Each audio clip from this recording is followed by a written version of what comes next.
Le coup violent à la porte de ma grange me fit froid dans le dos. Quand je l'ouvris, 4 hommes en chemise noire avec l'inscription « Troll » en gras sur le devant firent irruption sans demander mon avis. Leur chef brandit un presse-papier sous mon nez et aboya. Sur ordre du syndicat des copropriétaires, nous sommes ici pour confisquer toutes les armes à feu de cette propriété. Remettez-les-moi immédiatement ou vous en subirez les conséquences. Je me figeai, les mains crispées dans le dos, mais je gardai une voix calme. C'est ma terre. Vous n'avez aucun droit d'être ici. L'homme sourit en se penchant. Nous sommes la loi ici. Vous n'avez pas votre mot à dire. Ses copains laissèrent tomber leurs sacs de sport par terre et commencèrent à scruter ma grange comme s'ils en étaient les propriétaires. Mon sang bouillonnait, mais je ne bougeais pas. Pas encore. Puis l'un d'eux aperçut mon vieux fusil de chasse accroché au mur et cria « J'en ai trouvé un ». Il tendit la main vers lui, mais je m'interposai entre lui et l'arme. « Reculez », dis-je d'un ton sec. Le chef rit, d'un rire froid et faux. « Ou quoi ? Vous allez appeler la police ? C'est nous, la police, maintenant. » C'est là que j'ai compris que ce n'était pas que des intrus. C'étaient des imposteurs. J'ai aperçu leur ceinture. Pas de vrais badges, des accessoires bon marché, mais ils ne me connaissaient pas. Ils l'ignoraient avant que je ne commence cette ferme. J'ai passé 20 ans dans l'armée américaine à diriger des opérations secrètes. Ma formation a fait effet et j'ai scruté la grange. 3 sorties, 4 intrus et un revolver chargé dans mon étui à la hanche. Je suis resté immobile, jouant le rôle du fermier effrayé. D'accord, dis-je lentement. Prends ton arme. Mais sois sûr de ce que tu fais, ricana le chef. Oh, j'en suis sûr. Il n'a pas remarqué mon pouce soudain, appuyant sur le bouton d'alarme silencieux caché sous l'établi, ni que les hommes qu'il prenait pour des ouvriers agricoles dehors étaient en fait des vétérans à la retraite. Je m'étais entraîné. Tandis qu'il tendait la main vers le fusil, j'inspirais profondément. La situation allait basculer. Au moment où ses doigts effleurèrent la crosse de mon fusil, un sifflement aigu fendit l'air. 3 de mes hommes se faufilèrent silencieusement par la porte latérale, se déplaçant comme des ombres. Les faux voyous de la HOA ne remarquèrent rien, trop occupés à se pavaner et à aboyer des ordres. Le chef se retourna vers moi et me fourra le presse-papier dans la poitrine. « Signez cet avis », exigea-t-il. « Ou nous saisirons toutes vos armes et vous infligerons une amende de $10 000 pour violation des règles de sécurité de la HOA. » J'ai jeté un coup d'œil au papier. Ce n'était même pas un document officiel, juste une simple impression avec mon nom mal orthographié. J'ai esquivé un sourire narquois. Tu crois vraiment que ça va tenir devant un tribunal ?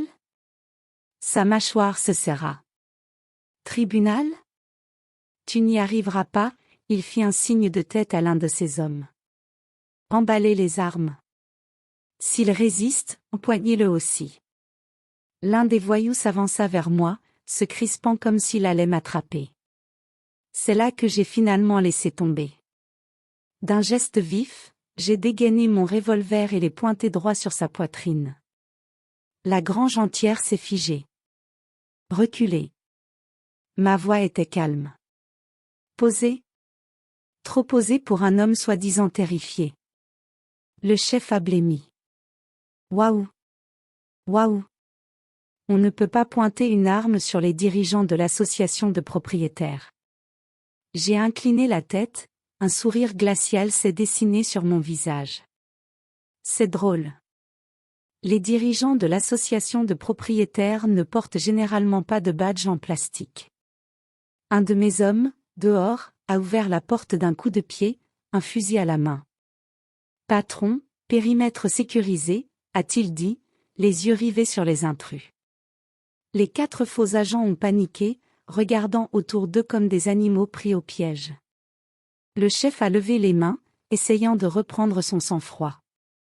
Bon, d'accord, calmons-nous tous. On ne faisait qu'obéir aux ordres. Les ordres de qui? Ai-je aboyé en m'approchant d'un pas. Il a avalé difficilement, puis a balbutié. Le président de l'association de propriétaires. Elle a dit que tu représentais une menace pour la communauté, que tu possédais des armes illégales, et je l'ai interrompu. Je suis la communauté. C'est ma terre, et chaque arme ici est enregistrée auprès de l'armée américaine. Pour la première fois, une véritable peur a brillé dans ses yeux. Vous vous êtes trompés de ferme, les gars, ai-je grogné. Et vous n'avez aucune idée à qui vous avez affaire. Dehors, le grondement des moteurs qui approchaient s'intensifiait. Mes renforts étaient arrivés. Le chef tourna brusquement la tête vers le bruit. « Qui arrive ?» demanda-t-il d'une voix tremblante. Je ne répondis pas. Au lieu de cela, je rangeai mon revolver et murmurai « Protocole militaire, phase 1 ». C'est là que le vrai spectacle commença. Les portes de la grange s'ouvrirent brusquement, inondant la pièce d'une lumière aveuglante.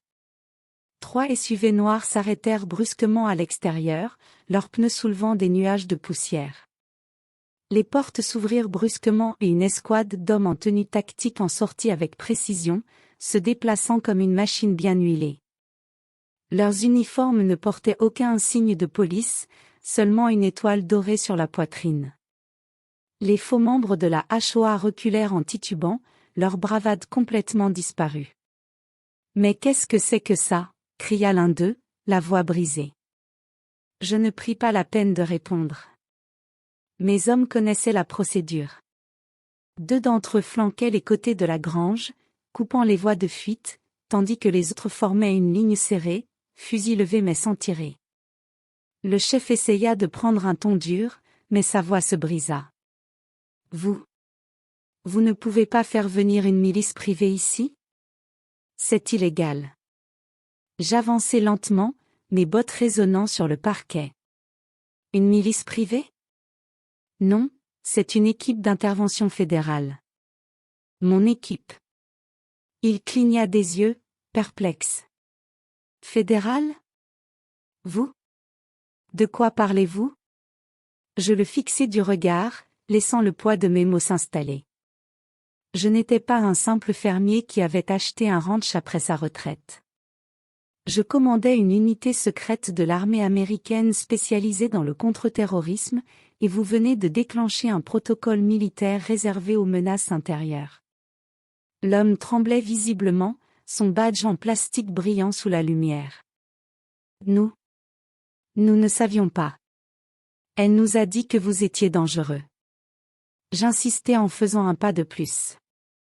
Le voyou hésita, puis lança « Karen, la présidente de l'association de propriétaires. Elle a dit que vous stockiez des armes pour déclencher une sorte de soulèvement. Elle nous a promis du cash si nous confisquions tout avant l'arrivée des vrais flics. » Mon sang s'échauffa. Alors, vous vous êtes fait passer pour des agents fédéraux et avez pris d'assaut ma propriété parce qu'un voisin assoiffé de pouvoir s'est rué sur vous. Quelques dollars sous le nez ? Les hommes échangèrent un regard nerveux. Leur chef ouvrit la bouche pour parler, mais avant qu'il ne puisse le faire, le rugissement sourd d'un pick-up s'amplifia.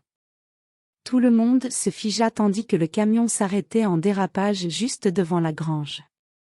La porte claqua, et elle était là, Karen elle-même. Chemisier impeccablement repassé, lunettes de soleil surdimensionnées et un sourire suffisant comme si elle était la maîtresse du comté. Elle s'avança vers nous d'un pas nonchalant, un téléphone à la main. « Tiens, ricana-t-elle. On dirait que je suis arrivé juste à temps pour voir un criminel menacer les agents de ma copropriété. » Je m'avançai, les poings serrés. Ce ne sont pas des agents, Karen. Ce sont des criminels, tout comme toi. Karen rit d'un rire sec. Tu crois vraiment que quelqu'un va te croire plutôt que moi ? Je dirige cette communauté, et quand le shérif arrivera, vous serez menottés avant le coucher du soleil.